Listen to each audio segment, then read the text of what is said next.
well, apparently they only want to work for money. You've said AI could wipe out half of all entry-level white-collar jobs. And potentially also very high unemployment and inequality. When candidate comes in, they get assigned a level and we don't negotiate that level. Listen to what Anthropic CEO is saying. According to an Axios report citing a source familiar with the matter, Amodei is worried that incoming AI talent and researchers are increasingly motivated by lucrative compensation packages and equity rather than Anthropic's core mission. The CEO of Anthropic, one of the world's largest AI companies, is increasingly worried and concerned that his new hires, well, apparently they only want to work for money and not for the mission of Anthropic. I'm being serious right now. Anthropic CEO Dario Amodei has a problem. According to Axios, he's begun expressing concern about the fact that people he is hiring are just in it for the paycheck, that they don't actually believe in the mission of Anthropic. Now, I don't know how many people believe in the mission of these AI companies, but I know many people want a job because they need to afford to live in this unaffordable economy. And well, companies like Anthropic aren't paying top dollar for hires, at least not for all hires. They're refusing to match rival salaries, and they wonder why folks aren't just going to support the overall mission of this massive AI company. And the answer is, well, maybe they don't support the overall mission of these massive AI companies. I don't know about you, but my personal mission statement begins and ends with paying my bills and feeding my family. I can guarantee you the CEO of Anthropic didn't have every former employer's mission statement tattooed on his arm, yet somehow, when employees show up for a paycheck instead of pure corporate enlightenment, it's a problem for him. Here is what some of the commenters had to say about the situation. This commenter here says, "Does the CEO not understand how jobs work?"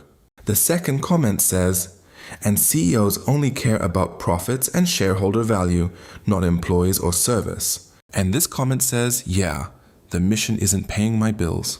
I've talked to plenty of people who got these offers at Anthropic and who just turned them down, who wouldn't even talk to Mark Zuckerberg, who said, "No, I'm staying at Anthropic." And our general response to this was, I posted something to the whole company Slack where I said, look, we are not willing to compromise our compensation principles, our principles of fairness to respond individually to these offers. The way things work at Anthropic is there's a series of levels. When candidate comes in, they get assigned a level and we don't negotiate that level because we think it's unfair. We want to have a systematic way.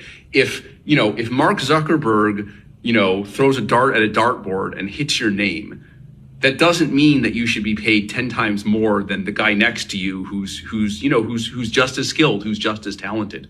And my view of the situation is that, the only way you can really be hurt by this is if you allow it to destroy the culture of your company by panicking, by treating people unfairly in an attempt to defend the company. So, let me get this straight. The CEO complains about paying market rate. Negotiating your salary is seen as a lack of dedication, but you're still expected to treat the company mission like a religion? Wow. Anthropic sounds like a dream company to work for. My view is the signature of this technology is it's going to take us to a world where we have very high GDP growth and potentially also very high unemployment and inequality. Now, that's not a combination we've almost ever seen before, right? You think of it as high GDP growth, that's lots of stuff to do, lots of jobs for everyone. It's always been like that in the past.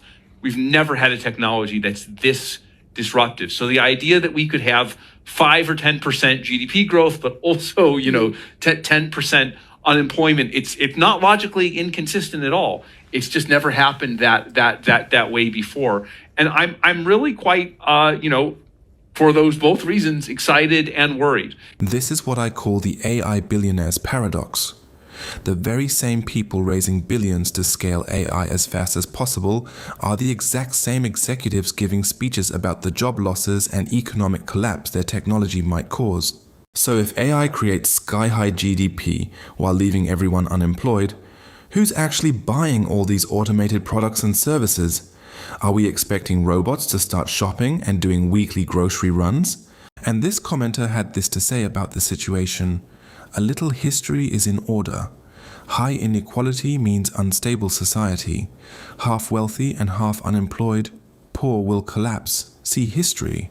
You've said AI could wipe out half of all entry-level white-collar jobs and spike unemployment to 10 to 20% in the next 1 to 5 years. Yes, That's shocking. That is the future we could see if we don't become aware of this problem now. Half of all entry-level white-collar jobs. Well, if we look at entry-level consultants, lawyers, financial professionals, many of kind of the white-collar service industries, a lot of what they do, AI models are already quite good at, and without intervention.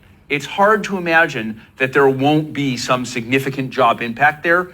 And my worry is that it'll be broad and it'll be faster than what we've seen with previous technology. Well, you heard it straight from the CEO.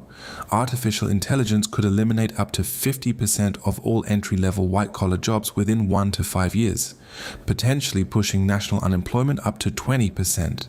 The CEO also mentioned that companies won't necessarily start with mass layoffs.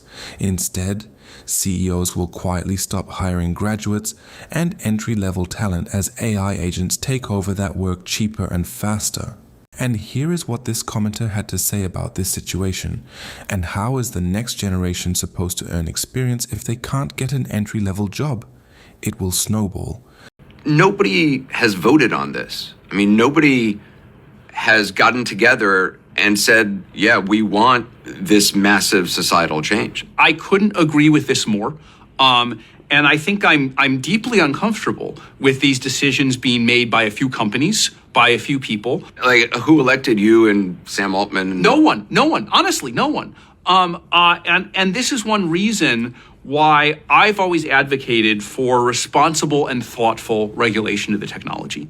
Basically, the AI CEOs are deciding the future of human beings without consulting them.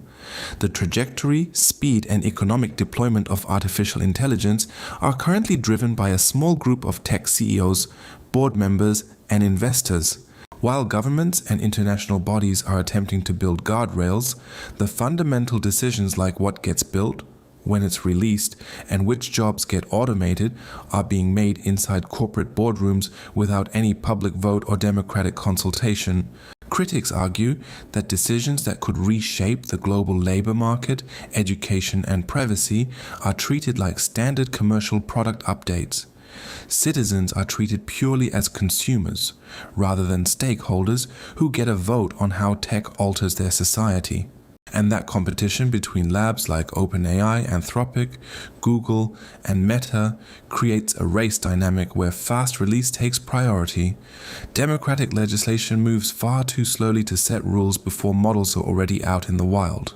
Thank you guys for watching. Don't forget to like and subscribe. Put your comments down below. I'll see you in the next video.